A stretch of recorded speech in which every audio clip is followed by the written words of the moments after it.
show, director Tracy, co-stars Constantine and Nicholas from The Dark State. How is everybody doing today? Doing great. Thanks for having us. Yeah, thanks for having us. Good morning. Good morning. We're awesome. Thank you for having us. Hope everyone's nice and safe and feeling good. So Dark State is about an investigative reporter must choose between helping expose the truth or accepting that the world is ruled by a global network of ruthless insiders determined to wield power over all of the mankind in incoming Dark State. Tracy, you wrote and directed the film. Where did the idea come from? Just my interest in the subject matter, because Dark State really, I guess, at the crux of the issue is that age-old battle between good versus evil. And I just wanted to tell a story that I felt was relevant and timely. Constantine, you play Adorno, who is somewhat of a dirtbag, I guess you would say. What kind of attracted you to this role? You know, I swear I'm really a nice guy. I don't know why I get all these just black-hearted, souled roles. It just, maybe, I don't know, it's the hair, it's the Greek thing, maybe playing Jekyll and Hyde and whatnot. But, you know, I'm happy to be working on cool projects like this. Tracy's great, and you look lovely this morning, Tracy. It's nice to see your face. Really, just, it's always a thrill to work on cool passion projects like this. A great crew, a great cast. And I just show up, man. I show up and I try to, you know, serve the text, serve the story. And for me, I think she had me in mind, and they were really great about communicating the concept and ideas to me, and it worked out all around with scheduling and everything. And, you know, I was born in Brooklyn, but I grew up in New Jersey, and you know, there are so many interesting, weird New Jersey things that happen. There's a famous indie magazine called Weird New Jersey. I think they have it in like every market now. And, you know, a lot of weird stuff down there by the Pine Barrens have happened, and Hamilton. And I just thought it was so interesting to be able to be a part of a project that could, you know, with that as a backdrop. And plus the character had a really cool name, like me. Same question to you, Nicholas. What attracted you to the role of Rusty? It, well, clearly, you know, people must just look at me as the good guy, whereas they're looking at Constantine as opposite. No, it was it was really cool to be the perspective of the audience, hopefully, and to kind of be able to usher the plot line through Rusty's eyes. You're kind of learning what's happening with the characters, with the evolution of the plot as Rusty's learning it, and as he's dismayed and stunned and trying to get to the roots of people and the story. And there's some shockers and some really cool things that even for me, I was reading the script thinking, oh my God, what? No, well, that can't be.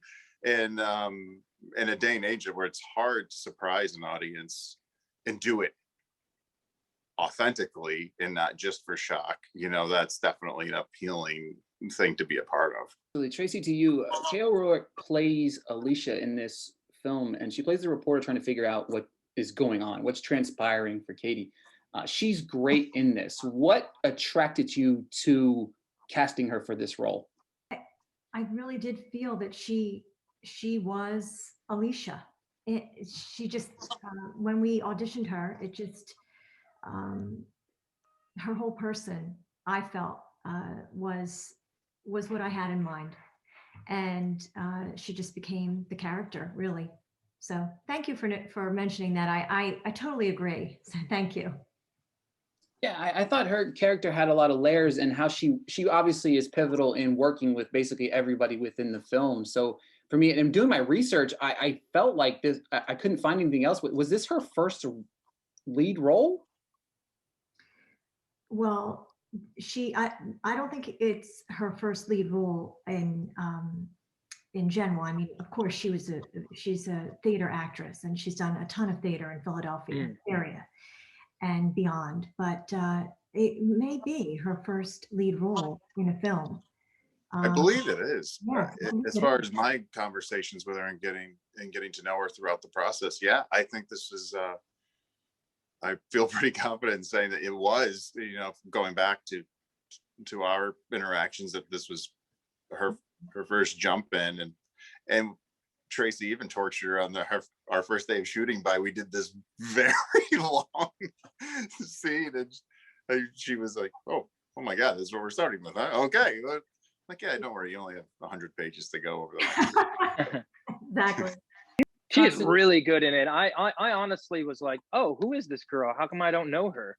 And it just goes to show you there's really just so much talent out there. There's so many actors that can do the job, and I get it, with bigger projects, it's driven by stars and celebrity and whatnot, but cast the actor that you want, that's going to do the job and serve your story the best. There's just so much interesting stuff out there. I mean, I find myself actually watching on streaming stuff things I've never heard of, and with actors that I don't know, a lot of foreign stuff and whatnot. So it's really cool to have actors get an opportunity like that, and then when they deliver, all the better. Yes, for sure. Absolutely. The cast comes together very well. Constantine, to you, I was doing in my research as well. This is one of your first lead feature film roles as well. So what's the adjustment process from stage, musician to acting in a film? Like, how hard is that transition for you? Yeah, a lot of people don't know, and that's cool. I grew up as an actor, doing theater, and for me, it's not like you're doing Broadway and it's a different acting than you would do in film and television. I've done a lot of episodic work over the years, and some indie stuff, sure, as far as films and features. And this was just one of those years. I have another film, Either Side of Midnight, that's hitting festivals now, that I'm a principal in as well, and a couple of things that are on demand right now. So it was just one of those years. Maybe I think sometimes when you have a lot of success with, like, let's say a brand like Rock of Ages and or spam calls, why just or American Idol, you kind of become synonymous with those names. It's harder to break away, to have casting and have creators see you as anything else but like that. So it takes a little time, and it's nice to sort of put some distance between you and those projects. You get a little older, you sort of fall into a different category, and then you sort of hit your stride working in your 40s on more film and television type stuff. So for me, really the approach to the work is the same. Serve the text, what do I want in the scene, how am I going to get it, and just really being natural and whatnot. And when you get to work with great creatives like we had on this film, it's very, very natural and very organic. Nicholas, to you, in looking at your filmography, you do a lot of television, and then there's obviously you do movies as well. What's the biggest difference from filming an episodic television show to going to like a full feature like this? Well, for me, the thing that I prefer and I really like is finding the rhythm when you're in a feature or something. If you're going in and Constantine knows is going in and doing a guest spot, or you're doing a couple episodes, you're kind of, it's like coming off the bench or pinch hitting cold, and you're just kind of, you're coming into you're jumping on a moving train, and you're trying to do your thing and then help them do the thing you're supposed to do, and you're off and on to the next thing. And working on a feature like this is more akin to working on stage, where you get to kind of dive into the character and the story and do all that stuff and kind of live in it more than you do if you're going in, you're doing an episode here, a couple episodes there, a week here, a week there, and then you're off to the next thing. It's fun to kind of investigate and mine down into all the cool things that you can find out of a good script, and with a good director and writer and job when you're doing a feature like that. you can encompass yourself a lot more, which is cool. Tracy, to you, the film unpacks a lot of, I would say, you know, controversy that, you know, gets swept under the rug, right? And is it easy, not easy, but when you're writing something like this, you see a lot of what happens in this film happen on everyday news, television. Do you borrow from some of that aspect to help write this story?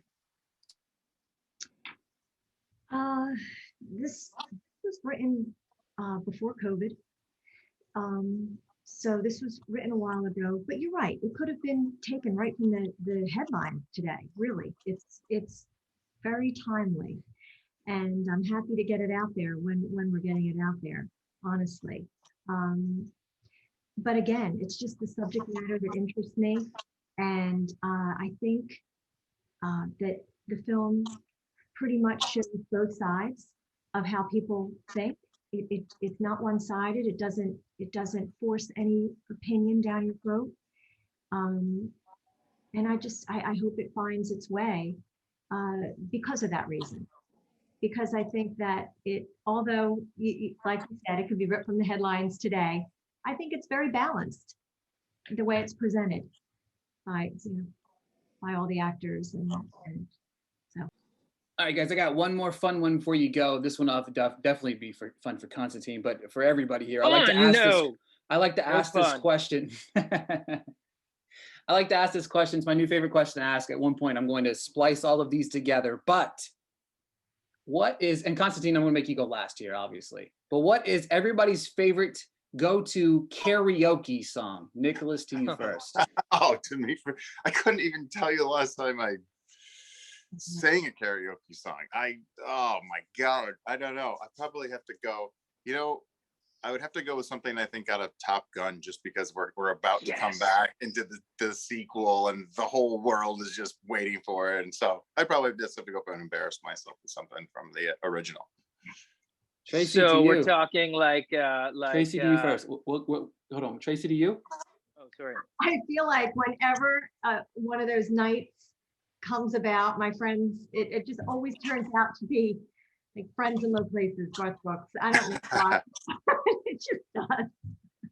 Yeah. All right, Constantine, like it's not fair for you to do karaoke compared to all of us, but what would be your go-to karaoke here?